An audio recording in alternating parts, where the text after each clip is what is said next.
Joining us now on the Deseret First Credit Union hotline is the newest member of the Carolina Panthers, Micah Simon. Micah, welcome back to the show. Congratulations on just a wild week for you. Appreciate it, man. It's been away from the show far too long, so glad to be back. Yeah, it's great to have you back. We were waiting for a 4.340, frankly, and you did it, so here we are. Yeah, appreciate it. How would you explain the last week of your life? Because at this time last week, you were not a member of the Panthers. You had not run your 40-yard dash, and then all these things happened. So what's the last week been like for you? Yeah, it's been a pretty crazy week, to be honest. Still, this time last week, it was still final preparations for the pro day, being with Zach and the rest of those guys. And then, run the 40, do everything Friday. Get the call from the Panthers Saturday. The GM calls me, and we pretty much, we agreed to everything Saturday, and then I have to go out there Monday to do the physical, meet with all the coaches and the trainers, and then made it official Tuesday. And here I am back in Dallas, still working for my mortgage job that I had before. So, still, it's been a crazy week. Okay, let's rewind a little bit. So last year you didn't get a proper chance to display what you could do given the pandemic and everything.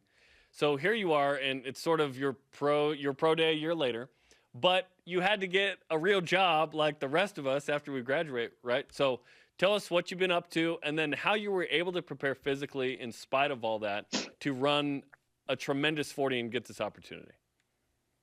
Yeah, I mean, it got to the point where, you couldn't just kind of keep waiting around to figure out if you were going to get the call for the NFL. Last season, I had a few workouts, virtual workouts with some teams, but nothing ever took off. So, yeah, I was able to get a job for First Colony. Everybody knows First Colony in Utah, so been working with those guys since June, and would just work out in the mornings. When I was still living in Utah, I was working out in the mornings with Dave Stroshine at Stroformance, and then was going to work after that.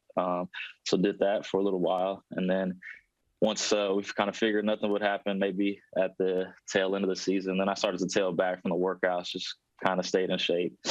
Then there was a point where, I was in the air where it was just like, okay, well, do I even keep doing this? Do I keep trying this? Or do I move on? There was an opportunity, for me to go to Snow College and start coaching there, or trying to be a GA with Kalani and the staff at BYU. But, I decided after talking to my agent and parents, decided to, why not give it another chance? Because last year was so crazy with everything. So ended up moving back to Dallas, living at home, and was able to keep my job. They just let me do it from home. So kind of same type of deal, was doing the pro day combine training in the mornings, and then was working the rest of the day. And yeah.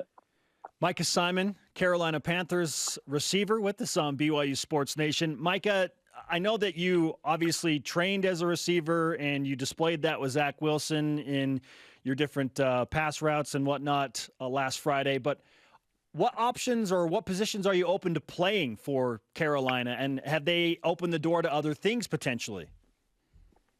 I mean, for sure, any and all special teams was going to be a big part of what I'll do, what they brought me in for, kickoff, punt return, things like that. But then, we haven't talked any other specifics about any other positions, but yeah, they know I can play outside and inside receiver. And just looking forward to showing my talents there. So did you know you'd run a 4.3-4? Because you've talked about how, hey, there was a point where we were like, should I keep doing this? Is it going to be worth it? It was worth it. You answered that question. What was it like when you trained? Did you feel like, yes, I can run a time that's going to get me on the radar?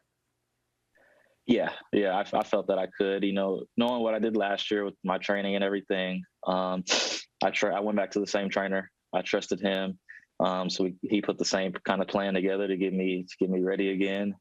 So when I was training, I never touched 4.3 while I was training, but I had a lot of like 4.4, 4.40, 4.41. I had a 4.41 at 43 yards one time. So I kind of knew, like, all right, if you take away 3 yards, I should go 4.3. But yeah, it was a fun experience to do it again and to train. And I was confident with the training that I put in and just trusted that. Isn't it weird how much those, that 40 matters? Like, you put so much effort into that number and boom, you're going to get a shot off of that. It almost feels wild. Yeah. How literally quickly 4 seconds of your life changed your life. Yeah, it's pretty crazy when you look back on it and think like, okay, I probably, spent 2 hours a day training this for the last 3 months for 4 seconds, and and here we are. I always said the same thing about football. In college, you train so much in the off season for 6 home games. It's just crazy. To feel like you only get to play in front of your home fans 6 times, but you train all year for it. So it's kind of the same type of deal. Micah Simon on BYU Sports Nation. My next question deals with what happened at Tennessee. If you had run a 4.34 against the Volunteers, would you have scored? I probably would have. It's one of those deals where, you look back at the video and you're just like, man, like maybe it doesn't look so 4-3, but, you got to think of all the factors, second game of the year, the very end of the game, that drive, I already had ran 3 go routes in a row. So that was the 4th one, Okay. So, so I was probably, 4.42, 4.44. All right. We put it number 18 in the top 100 plays in BYU football history. I think if you score, it cracks maybe top 12, 10, right? Were you okay with 18 breaking into the top 20? Yeah, for sure. I mean, there's, the history of BYU football. There's tons of amazing plays, amazing game-winning plays, game-changing plays. So yeah, being in the top 20, man, I'll take that because, I've played with guys, just in my 4 to 5 years who made some ridiculous plays. So you take it back 10, 20, 30 years. Obviously, there's going to be tons more. I hope you let your former coach Margin Hooks know that he wasn't in the top 20 as well. I don't know that he made it. Did we have a play in the top 100th margin? He had it like an 80-yard touchdown against Utah in, I think, 99 that didn't quite make it. Okay. So, all right. Hey, how about that? You got that. Okay, so you mentioned you run the 40 on Friday. You get the call Saturday. Was there interest from multiple teams, or were the Panthers the most impressed team with you? At the time, Panthers were the only one that we heard from.